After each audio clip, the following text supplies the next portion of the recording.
오늘 마가복음 7번째 시간과 함께 계속 연속 강해로 말씀을 살펴봅니다. 오늘 우리가 읽은 이 말씀의 내용은 세 가지 정도 이야기가 이렇게 묶여서 기록이 되고 있습니다.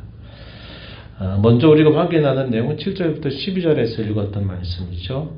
예수님을 많은 무리들이 따랐다 하는 말씀. 또 두 번째 주어지는 이야기는 12명의 제자를 예수님이 세우셔서 그대로 무엇을 하기 원하시는가 하는 것을 알려주는 말씀이고요. 마지막 20절부터 30절 내용에서는 당시 서기관들의 악의적인 비방이 있었습니다. 이 비방에 대하여 예수님께서 뭐라고 그들에게 말씀을 하시는가 하는 것을 우리가 보면서 특별히 우리가 성경에 여러 말씀 가운데서 용서받지 못하는 죄라고 하는 그것을 예수님 말씀하신 내용이 오늘 우리가 읽은 이 본문 속에서 주어지게 됩니다. 차곡차곡 살펴보면서 그 일을 행하셨던 주님, 또한 인격과 사역을 가지고 계시는지, 또 그 말씀 앞에 섰던 수많은 사람들의 여러 반응들을 보고 또 우리 자신을 비춰보면서 하나님의 은혜가 무엇인가를 다시 확인하고 또 우리를 향하신 주의 기대하심을 마음에 간직하면서 말씀 붙들고 살아가게 되는 귀한 계기가 되기를 바랍니다. 예수님께서 바다로 물러가셨다. 이렇게 본문은 우리에게 알려줍니다. 그럼에도 불구하고 많은 사람들이 가까운 데뿐만 아니라 비교적 먼 데로부터 예수님이 가는 그곳을 따라가는 무리들이 있었다 하는 사실을 알려줍니다. 그 지역들이 어디인가 나열해 주기를요. 7절, 8절 앞부분에 보니까 갈릴리, 예수님이 많이 복음을 전하셨던 아주 익숙한 곳이죠. 이 갈릴리에서부터 가까이 있는 지역이겠죠. 유대와 예루살렘 좀 거리가 떨어져 있는 지역입니다. 우두메, 이두메와 요단강 건너편, 심지어는 두로, 시돈. 이 두로, 시돈은 저쪽 지중해 해변가에 위치하고 있었던 곳인데 그곳에서조차 예수님을 따라온 무리들이 있었다 하는 사실을 알려줍니다. 왜 예수님이 가는 곳에 따라갔을까요? 그것은 예수님께서 행하시는 큰 일을 그들이 보기 위함이다 하는 것입니다. 여러 가지 자신들이 갖고 있는 여러 문제들 또 질고 이런 것들도 해결받기를 원하는 그 마음의 소원을 담아서 그들이 예수님이 가는 곳이 어디든지 따라가는 모습을 보여줍니다. 하지만 이 많은 무리들과 다른 행보를 걷는 사람들이 있었어요. 그 사람들이 누구였습니까? 당시에 종교적인 특권을 가지고 있었던 사람들, 종교적인 엘리트들, 종교 지도자들은 이들이 갖는 그 순수한 행보와 다른 행보를 계속 하는 것입니다. 그러면서도 계속 예수께서 어디로 가는지를 계속 따라다니는 거예요. 목적은 정탐하는 겁니다. 무슨 일을 하는가 살펴봐서 그것을 보고해가지고 그것으로 문제거리를 만들려고 하는 그런 목적을 가지고 따라다녔다 하는 것을 우리가 보게 됩니다. 오늘날도 예수의 이름을 부르는 많은 사람들이 어떤 기대를 가지고 예수님을 따라가는가 하는 것을 우리는 또 생각해 보게 되죠. 오늘날도 적지 않은 종교 지도자들은 예수님의 이름을 불러서 자기들의 배를 섬기고 자기들의 유익을 구하는 사람들도 있습니다. 오늘 한국 사회에 들끓고 있는 수많은 신흥 종교의 이런 이단의 우두머리들 다 예수 이름 부르죠. 그런데 뭐 하는 겁니까? 미혹해서 그들로 하여금 결국 자기의 자신을 섬기게 하는 데 있다는 겁니다. 결국 동력심이 항상 그들의 끝에 있고 또 성적인 이런 타락들이 항상 종교적인 이름으로 항상 그것을 정당화하는 일들을 쉬지 않는다 하는 겁니다. 유난히 우리 대한민국은 유난히 사이비 교주들, 이단들이 그렇게 많아요. 그리고 출생이 바로 이 대한민국으로부터 시작한 겁니다. 물론 그 뿌리를 쭉 거슬러 올라가게 되면 이미 초대교회 때부터 있었던 그런 이단들의 생각이 여전히 지금도 똑같은 그런 내용을 가지고서 말하고 있다는 면에서는 큰 차이가 없을 거예요. 그런데 한국적인 풍토에서 이렇게 도단한 그런 많은 사이비 교주들이 있다는 겁니다. 옛날에는 은밀히 하더니 요즘에는 커밍아웃을 해가지고 아주 공공연하게 이야기를 하면서 하는 일을 쉬지 않습니다. 제가 요 며칠 사이에 이 신천지 이단에 대한 그 영상들을 제가 좀 간간히 보고 있습니다.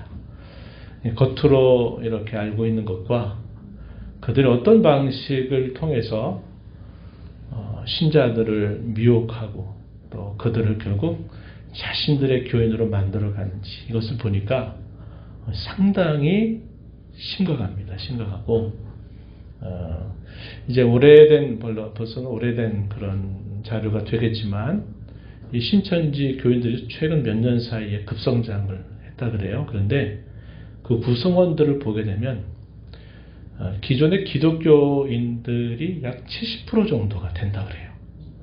그리고 30% 정도가 다른 종교를 가지고 있든지 아니면 불신자들이 교인을 이루고 있다고 하는 겁니다.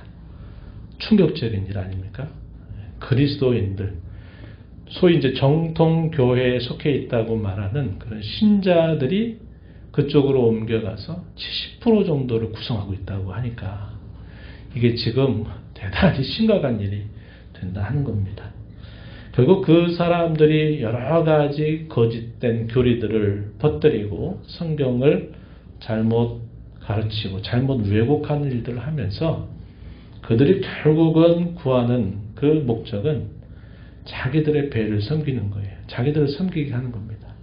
돈을 많이 축적하고 사람들을 결국 타락하게 만드는 일들을 하고 있다는 것이죠. 우리가 오늘날 우리가 예수 그리스도를 믿고 따른다 할 때 어떠한 목적을 가지고 따르는가 하는 것을 우리 이 말씀을 통해서 또 한번 비춰볼 필요가 있는 겁니다.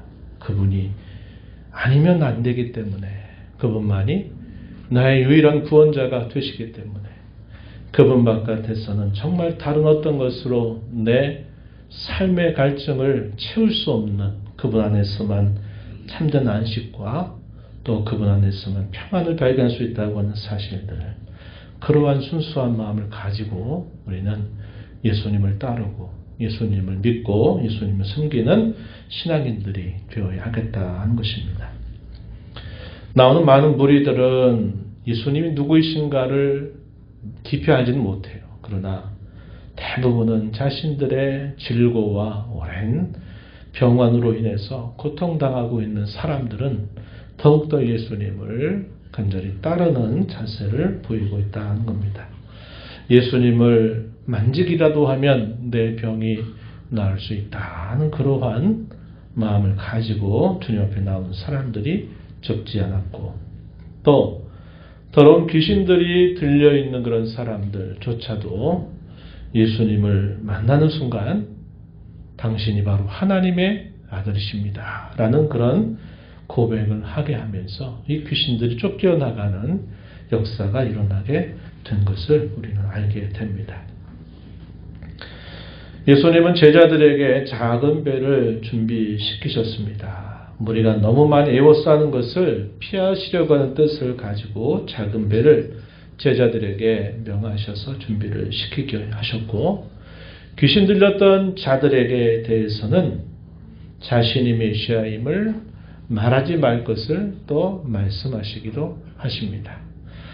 소위 이게 메시아 비밀이라 하는 그런 말인데요. 예수님이 자신의 메시아됨을 알리시기까지는 아직 시간이 더 필요했기 때문에 그 일을 알리지 말 것을 말씀하시기도 하셨다 하는 것입니다. 이제 예수님은 무대를 바꾸십니다. 바다에서 어디로 가시느냐? 산으로 오르셨어요. 산으로 오르셔서 12명의 제자를 임명하시게 됩니다. 오늘 우리가 읽은 마가복음의 말씀에서는 간략하게 표현되어 있어요. 제가 전에 이 마가복음을 소개하면서 갖는 특징은 사건들을 많이 기록하고 그 사건들에 대한 구체적인 설명은 가급적 줄이고 하는 겁니다. 그래서 마가복음의 분량은 다른 복음서에 비해서는 가장 짧아요. 그런데 사건들을 많이 기록하다 보니까 어떻게 하냐면 결국 세세한 설명들은 싹 이렇게 생략을 해버리는 거죠. 본문 13절 말씀으로 한번 가서 보세요. 또 산에 오르사 자기가 원하는 자들을 부르시니 나온지라. 이렇게 간략하게 표현이 되어 있는데 이때는 우리가 좀 더 풍성하게 이해하기 위해서는 다른 복음서를 함께 본 겁니다. 소위 공관복음이라고 했죠. 공관복음. 하나를 소개하면 누가복음 6장 12절 13절 말씀에서 이 똑같은 상황에 대해서 이러한 설명을 덧붙여 줍니다. 한번 들어보세요. 이때 예수께서 기도하시러 산으로 가사 밤이 새도록 하나님께 기도하시고 밝음에 그 제자들을 부르사 그 중에서 12를 택하여 사도라 칭하셨다. 이렇게 말해줍니다. 마가복음은 산으로 올라서 원하는 자들을 부르셨더니 나왔다. 이렇게 간략하게 표현했지만 누가복음 똑같은 상황에 대하여 자세한 설명을 덧붙여 줍니다. 예수님이 왜 산으로 오르셨느냐. 예수님이 가는 곳곳마다 비밀이 없었습니다. 왜? 예수님의 가는 그 모든 길에 많은 사람들이 계속 입에서 입으로 전파하면서 예수님이 어디로 가셨다더라, 어느 집에 들어가셨다더라, 또 무슨 일을 행하셨다더라 하는 것이 사람들의 입가에서 계속 전파되는 일이 있었기 때문에 예수님은 기도하시러 자주 찾으셨던 곳이 어디냐면 산입니다. 산.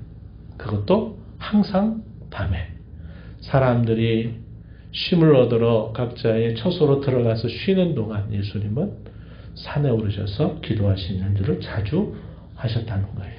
그래서 먼저 산에 오르셔서 기도하셨대요. 밤이 새도록 하나님께 기도를 하시고 나서 날이 새자 제자들을 부르셨다고 이야기합니다. 그리고 12명을 택해서 그들을 사도라 칭하셨다. 이렇게 알려줍니다. 그 목적이 무엇일까요? 14절 말씀 한번 보세요. 14절 12를 세우셨는데 이는 자기와 함께 있게 하시고 또 보내사 전도도 하게 하시려고 15절에 보면 귀신을 내쫓는 본능도 가지게 하려 하심이로라. 이 12를 세우셨다. 12명의 제자 목록이 쭉 소개가 되고 있습니다. 예수님이 밤새도록 기도하시고 그들 가운데 12명을 사도로 혹은 제자로 세우신 목적에 대해서 이 마가복음 14절 말씀에서는 이렇게 표현했어요. 함께 있게 하시려고. 그리고 그들로 전도자로 파송하시려고 그렇게 하셨다. 하나 더 추가되는 말씀은 귀신을 쫓아내는 권세를 부여하시려고 그렇게 하셨다 하는 겁니다. 이것은 예수님이 그들을 부르신 분명한 목적이었습니다. 그것을 통해서 예수님이 궁극적으로 그들에게 의도하셨던 것이 무엇이냐. 그들로 하여금 하나님의 나라를 전파하게 하시려 함에 있다는 사실을 우리는 알게 됩니다. 12명의 제자의 목록. 옛날에 이거 많이 외웠어요. 많이 외웠는데 제자들의 목록이 쭉 소개가 되고 있습니다. 우린 베드로라고 하는 이름으로 더 잘 알고 있지만 사실 베드로의 본래 이름은 시몬입니다. 시몬. 이 이름은 흔히 있었던 이름 중에 하나입니다.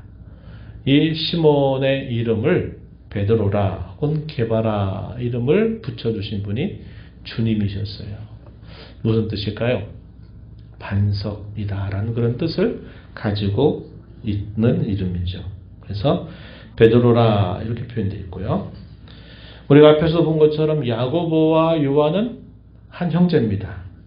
한 형제인데 이들에게 예수님이 별칭을 하나 주셨어요. 그 별칭이 뭐냐면 아람어로 표현되어 있어요. 보아 너게라는 별칭을 주셨는데 그 뜻이 뭐라고 소개합니까? 우레의 아들 이렇게 표현되어 있습니다.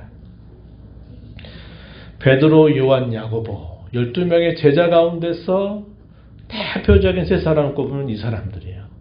그렇죠? 베드로와 요한, 야고보 다 갈릴리 어부 출신의 사람들이었습니다. 근데 이 야고보와 요한은 세베대의 아들들인데 예수님이 우레의 아들이다 이런 별칭을 붙여 주셨어요. 이게 무슨 뜻일까요? 우레의 아들 하면 무슨 이미지가 떠오릅니까? 성질이 아주 급하고 확실하다는 거죠.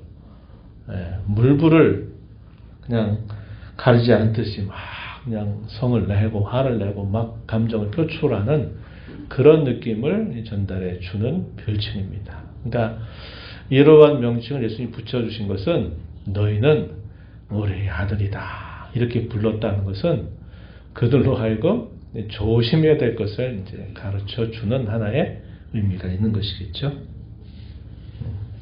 안드레는 우리가 잘 아는 바와 같이 시몬의 동생이었습니다. 그래서 시몬이 있고 빌립과 바돌로메라는 이름은 우리에게 이제 그래도 많이 들려진 일이지만 요한복음에 보게 되면 나다나엘이라고 하는 사람 등장하죠. 빌립과 나다나엘이 바돌로메를 표현하는 말이고요.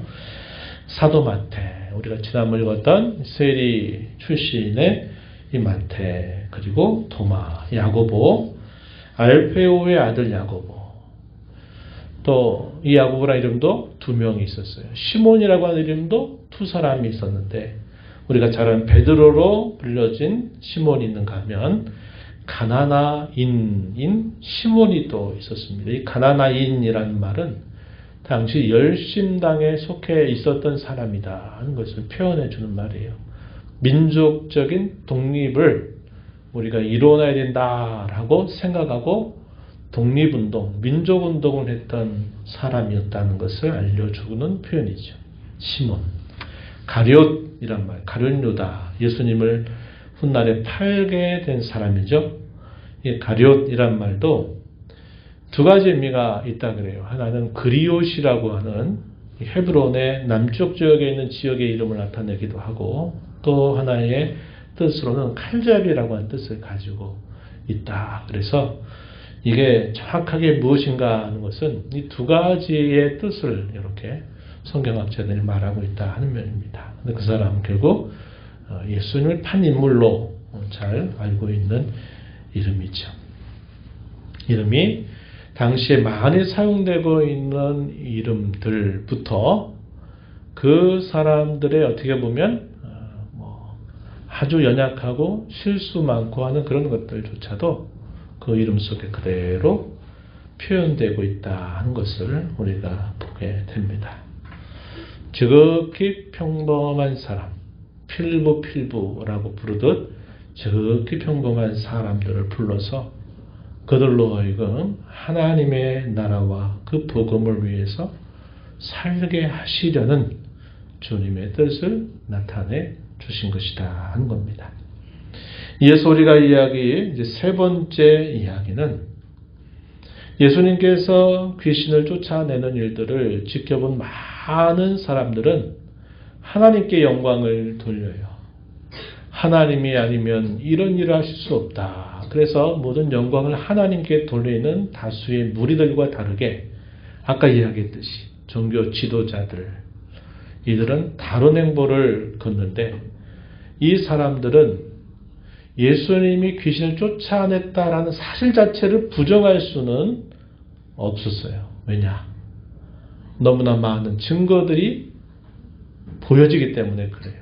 많은 귀신 들린 사람이 예수님 앞에서 이제 고침을 받아서 정상적인 사람으로 회복되고 하는 그런 일들을 너무나 많이 봐왔기 때문에 이것 자체를 부정할 수는 없었습니다.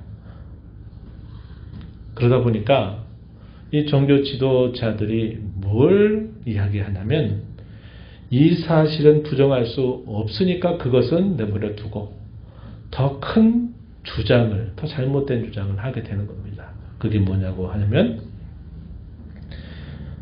귀신의 왕인 바알 세부를 힘입어서 귀신을 쫓아내는 것이다. 이렇게 말했어요. 귀신 쫓아내는 것은 부정할 수 없는 사실이니까 그대로 인정하는 겁니다. 그런데 다수의 무리들과 사람들은 이를 행하신 하나님께 영광을 돌리고 찬송하는 자세를 가지는 반면에 이 종교 지도자들은 뭐라고 주장하냐면 귀신 쫓아내는 건 알겠다, 인정하겠다. 그러나 그 귀신을 쫓아낸 것은 하나님이 행하신 일이 아니라 귀신들의 최고 왕인 바알 세부를 이용해서 그 바알 세부의 능력을 힘입어서 귀신 쫓아내는 것이다. 이렇게 주장을 한 겁니다. 이것은 아주 악독한 악의적인 그런 주장이었습니다. 그들의 주장이 어떻게 나타냈냐면 바알 세불이 짚었다. 귀신의 왕을 힘입어 귀신을 쫓아낸다 라고 악의적인 그런 반대를 표현한 겁니다. 22절 말씀을 한번 보시기 바랍니다. 22절 보시면 예루살렘에서 내려온 서기관들, 정탐하러 내려온 사람들이에요. 이 서기관들이 그가 바알세불을 짚혔다 하며 또 귀신의 왕을 힘입어 귀신을 쫓아낸다라고 주장을 한 것입니다. 이것은 대단한 모독입니다. 대단한 모독이었어요. 예수님께서 그 일에 대하여 설명을 덧붙여 주신 겁니다. 어떻게 설명을 하시느냐. 비유를 하나 들어서 설명을 하시는 거예요. 어떤 비유냐. 이렇게 먼저 말씀하셨어요. 스스로 분쟁하는 나라는 그 나라는 설 수 있겠느냐. 이렇게 물으시죠. 스스로 분쟁하면 그 나라가 설 수 없죠. 또 한 집에 사는 가족들이 서로 막 다투고 계속 분쟁하는 일을 한다면 그 집이 제대로 설 수 있겠냐? 설 수 없다. 그와 마찬가지로 사탄을 쫓아낸다?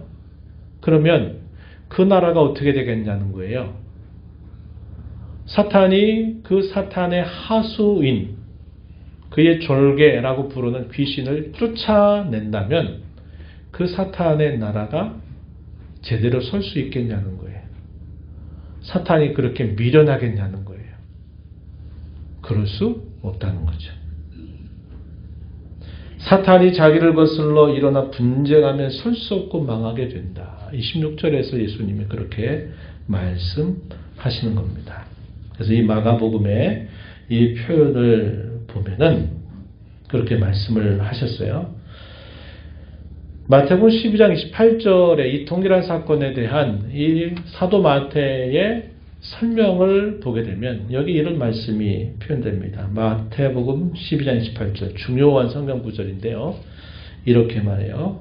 그러나 내가 하나님의 성령을 힘입어 귀신을 쫓아내는 것이면 하나님의 나라가 이미 너희에게 임하였느니라. 이렇게 말합니다. 사탄의 나라, 그 나라가 분쟁하면 스스로 설 수 없다. 그 어리석은 일을 사탄이 하겠냐는 거예요. 그러나 이 귀신을 쫓아내는 일이 벌어지는 것은 하나님의 성령의 권능으로 된 일이다. 이러한 일이 일어나게 된다 하는 것은 하나님의 나라가 이미 임한 증거다. 임했다고 하는 표시다. 라고 말씀을 한 겁니다. 예수님께서 공생애를 시작하시면서 처음 하셨던 말씀에 대하여 이 마가복음, 그리고 마태복음도 역시 회개하라, 천국이 가까웠느니라. 이렇게 예수님이 말씀하시면서 공생애를 시작하셨죠. 제가 그때 그런 말씀을 드렸어요. 천국이 가까웠다라는 말은 앞으로 올 것이다를 말하는 게 아니라 이미 지금 바로 이 코앞에 와 있다는 것을 표현하는 말이라고 제가 설명을 드렸어요. 마태복음 12장 18절에서 예수님이 가는 곳곳마다 귀신들을 쫓아내고 사단의 그 하수인들을 다 제압하시는 것은 그것은 하나님 성령의 능력으로 되는 일이고 그 일이 이루어진다고 하는 이야기는 하나님의 나라가 이미 그들에게 임한 증거다. 임했다고 하는 표시다라고 예수님께서 말씀하신 겁니다.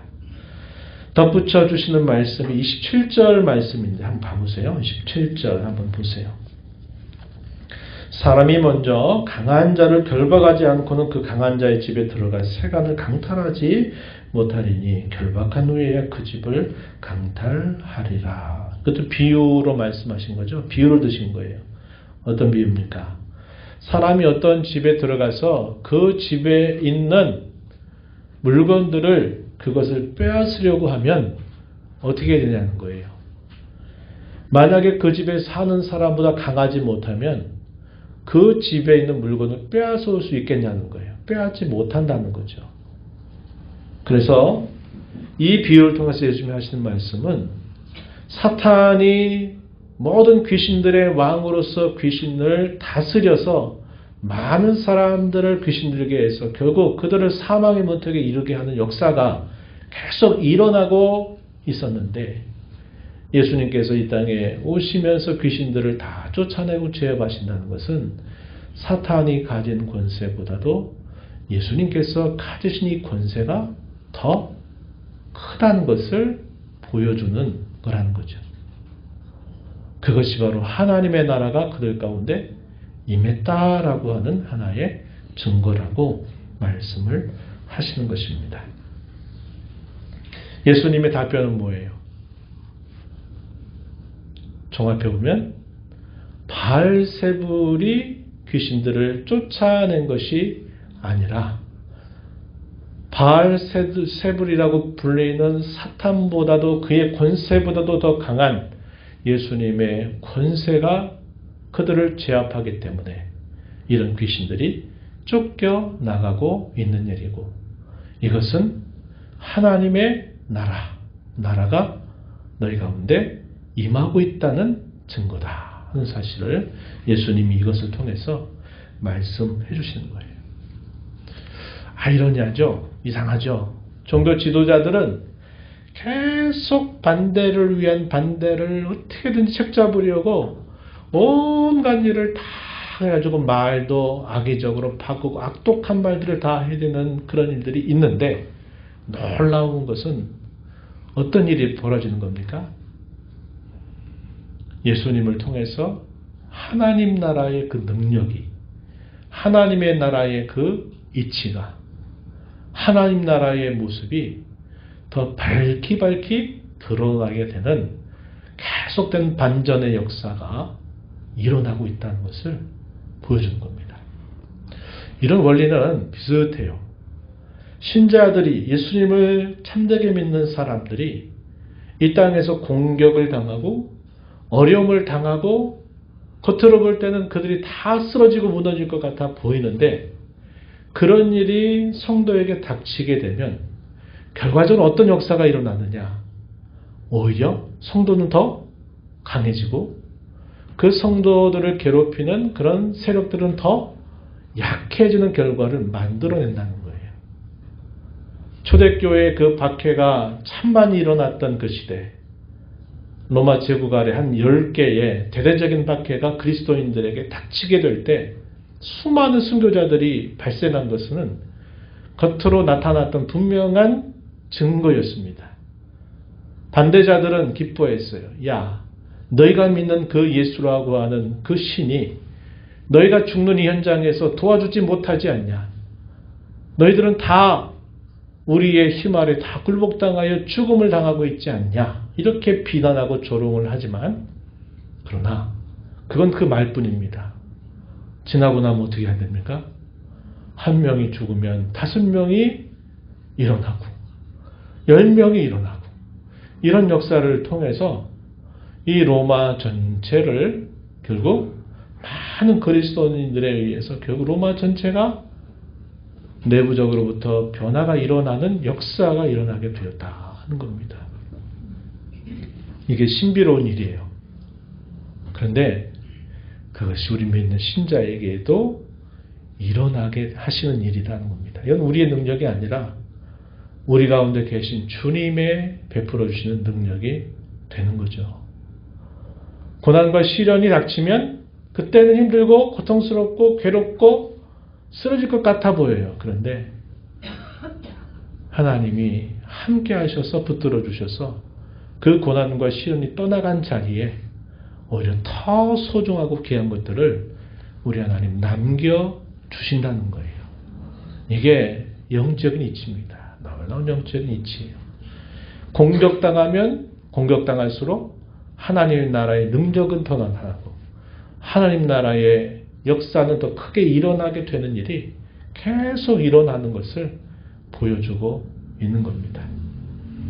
예수님의 공생의 3년 동안 이런 일들을 겪으시면서 예수님은 반전의 역사를 계속 펼쳐 가셨고 예수님이 승천하시고 나서 성령이 그들 가운데 강림하시고 난 이후에 초대교회가 여러 30여 년 동안 계속 박해를 당하고 많은 시련을 당하는데 놀라운 것은 이 예루살렘의 작은 한 곳에서 시작된 이 복음과 하나님의 나라의 이 역사가 나중에 로마까지 미치게 되는 그런 놀라운 결과를 가져다 주었다는 것을 우리는 사도행전의 역사를 통해서 보게 되는 것입니다. 이게 우리 성도에게도 주어진 놀라운 특권이고 신비로운 사실임을 우리는 꼭 기억해야 하겠습니다. 마지막에 덧붙여지는 말씀은 악의적으로 하나님의 역사를 다 인정하는 무리들과 다르게 악의적으로 그것을 성령이 하신 역사를 반대하고 고의적으로 그 역사를 가로막는 그들을 향하여 예수님이 이런 엄중한 경고를 하셨어요. 그게 뭐냐면 여기 성령을 모독하는 자는 영원히 사하심을 얻지 못하고 영원한 죄가 된다. 성령 모독죄, 이것은 결코 용서받지 못하는 죄다. 이렇게 예수님이 엄중하게 말씀하시면서 경고를 하신 겁니다. 그들이 몰라서 그러겠어요? 분명히 알아요. 그런데 말로 어떻게 합니까? 자기들이 위태롭다고 하는 위기의식을 느끼고서는 자기들도 보면 그게 하나님의 역사가 아니면 안 된다는 걸 알면서도 뭐라고 비방을 하는 거예요. 그건 하나님의 영의 하나님의 역사가 아니라 사탄이 그렇게 하는 거다. 저 예수라는 사람은 사탄을 힘입어서 저런 일을 하는 것이다라고 악의적이고 의도적으로 알면서도 그렇게 비방하고 모독하는 그런 죄에 대해서는 더 이상 용서받을 길이 없다. 이렇게까지 예수님이 말씀하시게 된 겁니다. 오늘날 이단들의 교주들도 이러한 죄로부터 벗어나지 못할 가능성이 매우 큽니다. 물론 아까 신천지 얘기했는데 신천지의 2인자라고 불렸다고 하는 한 여자가 자기 거기서 빠져나와서 지금은 잘못됐다고 이제 막 간증하고 다니는 사람이 있어요. 특별한 사람이죠. 또 제가 들었던 영상에 한 목사님인데 그분도 신천지 교회의 목사로 오랫동안 있다가 그가 하나님의 은혜라고 그래요.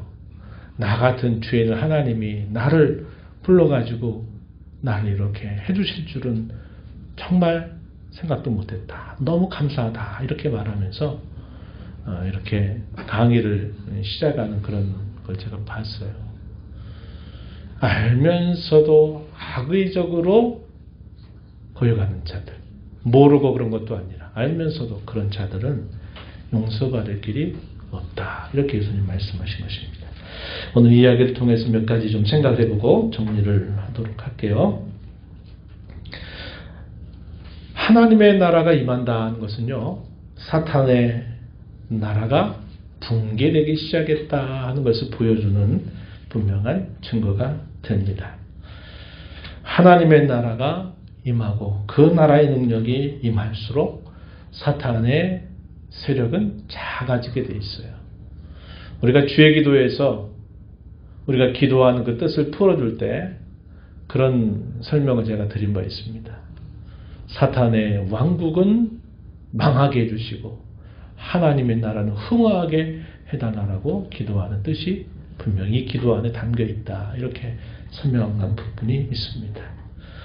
하나님의 나라는 예수님이 이 땅에 오심으로 말미암아 도래해서 임했습니다. 그 나라는 계속적으로 계속 확장되고 있습니다. 어떻게 해요? 복음의 전파를 통해서 그 복음의 능력을 통해서 하나님의 나라는 계속적으로 확장되고 있다는 겁니다. 그리고 언젠가 하나님의 나라가 온 창조 세계에 완성되게 될 날이 우리에게 약속되고 있다는 것을 우리는 기억하고 우리가 이러한 사실로 인해서 영적인 싸움에 응전할 때 우리가 두려움을 가지면 안 돼요. 어려운 일을 닥쳤을 때 그것으로 인하여 낙심하고 절망해서는 안 돼요. 왜? 우리는 이미 확보된 승리를 약속받은 사람들이기 때문에 그래요. 승패를 알 수 없는 목숨을 걸고 싸워야만 하는 어떤 싸움이 있을 때 그 결과는 아무도 장담하지 못합니다.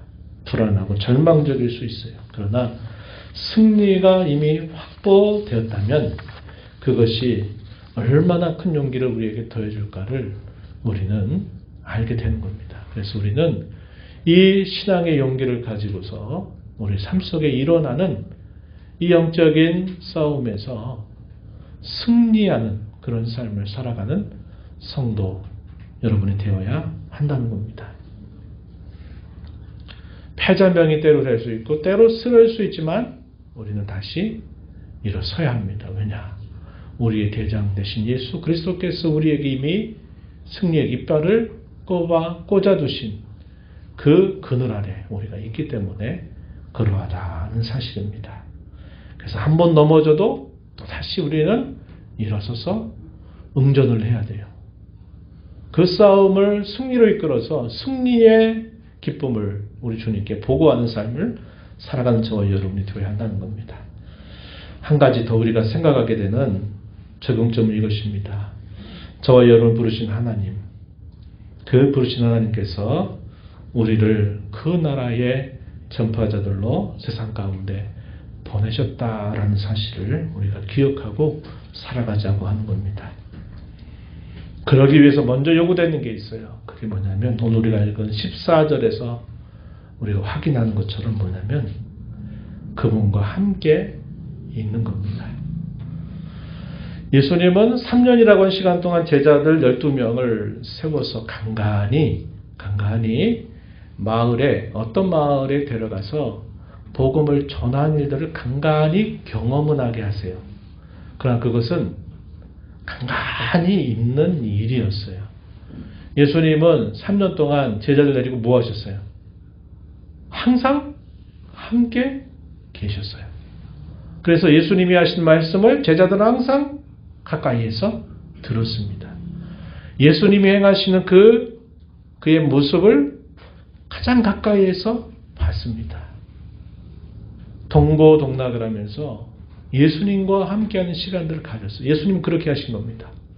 뭐 하시려고?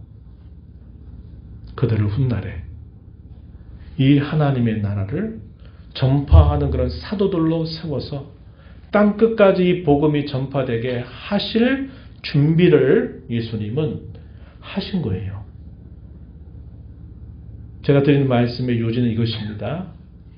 주님이 그들을 부르자마자 곳곳에 다 그들을 보내가지고 하나님의 나라를 전하라고 하신 게 아니에요. 그들과 함께 있게 하시려고 먼저 부르셨어요. 그분이 정말 누구이신지, 예수님이 하신 그 말씀의 뜻이 무엇인가를 바르게 알고 깊이 제대로 알게 하시려고 주님은 그들과 함께 하셨어요.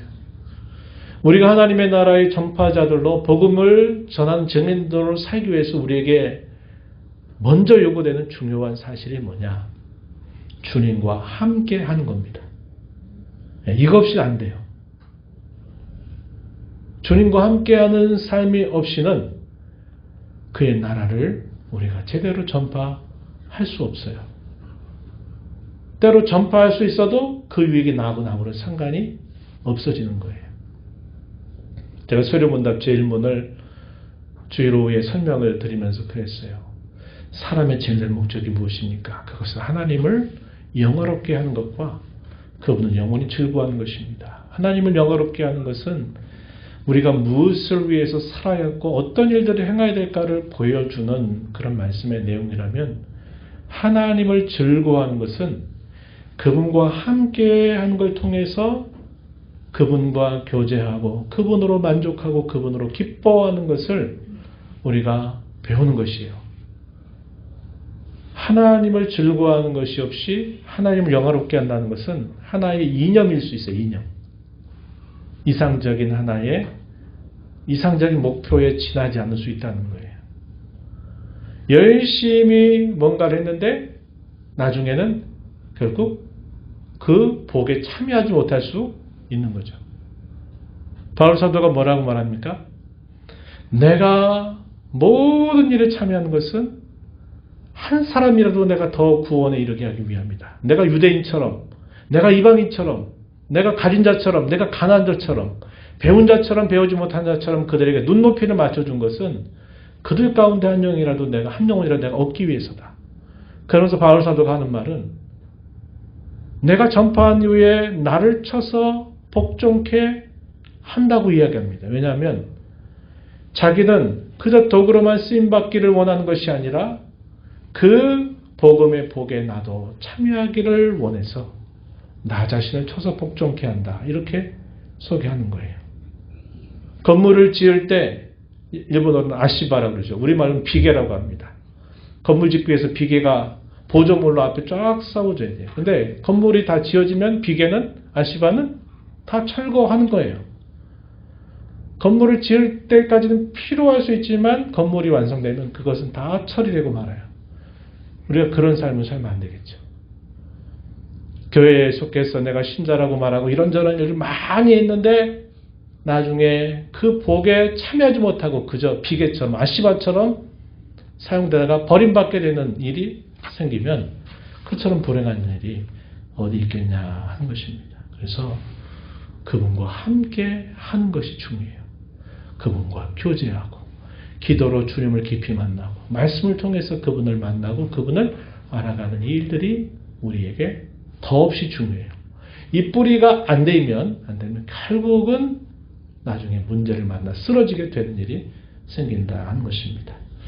평범한 제자들을 불러가지고 그 제자들을 하나님의 사람으로 빚어가신 하나님의 손길을 우리는 또 보는 겁니다. 우리의 아들, 별로 안 좋은 이름이죠. 네? 얼마나 그냥 성격이 아주 괴팍하고 그랬으면 예수님이 너는 보아너게다 이렇게 져줬겠어요. 그런데 이 야고보, 특히 요한 같은 경우는 나중에 뭐라고 말합니까? 요한 서신에 가서 보면 사랑의 사도라고 말할 정도로 사랑을 그렇게 많이 말하는 사람이 돼요. 처음에 뭐라고 불렸던 사람이, 우리의 아들이라고 불렸던 사람이 훗날에는 사랑의 사도하면 누가 떠오르냐면 요한이 떠올라요. 처음에는 다 평범하고 못나고 허물이 많은 그런 사람들을 예수님 곳곳마다 불러들였어요. 세리도 있고 뭐 어부들, 아주 어떻게 보면 천박한 직업을 가지고 있는 사람들을 다 불러 모아가지고 하시는데 주님 나중에는 어떻게 하시느냐. 하나님의 나라를 위한 기초, 교회를 위한 기초로 그들을 사용하세요. 처음에는 이런 별칭들이 막 있게 되지만 나중에는 그게 다 사라져버려요. 뭐가 남습니까? 하나님의 나라를 위한 그런 복음의 일꾼들. 우리가 다 달라요. 성격이 다르고 사람 배경도 다르고 모난 부분들, 연약한 부분들이 다 다르지만 주님 우리를 부르셨어요. 무엇을 위해서? 함께 하시려고. 더 나아가서는 주의 나라의 증인이 되게 하시려고 부르셨어요. 주님이 우리의 인생의 끝자락에서 우리를 어떻게 하실까요? 사람마다 다르겠지만 모난 부분들을 다듬어가지고 그 나라의 백성답게 우리를 빚어가시는 일을 주님은 보여주실 거예요. 그리고 마지막에는 우리를 영광스럽게 만들어서 흠이 없는 그의 거룩한 자녀처럼 우리를 바꿔주실 겁니다. 이게 주님의 역사예요. 우리는 이러한 주님의 은혜를 감사하면서 하나님 나라의 증언자들, 복음의 일꾼으로 살기를 영광스러운 일로 여기면서 살아가는 저와 여러분이 되어야 하겠다는 겁니다. 고린도서 4장 7절에 있는 말씀에 보면 이 보배를 질그릇에 가졌다 이렇게 말하면서 보배가 뭘 말하냐면 이 복음의 놀라운 이 약속을 이걸 말해요. 그리고 질그릇이 뭡니까? 깨지기 쉬운 우리 연약한 인생들 질그릇에 비유했어요. 우리는 질그릇까지 깨지기 쉬운 연약한 자들이지만 이 질그릇 같은 우리에게 보배를 넣어주셨다는 거예요. 그 보배가 뭐냐?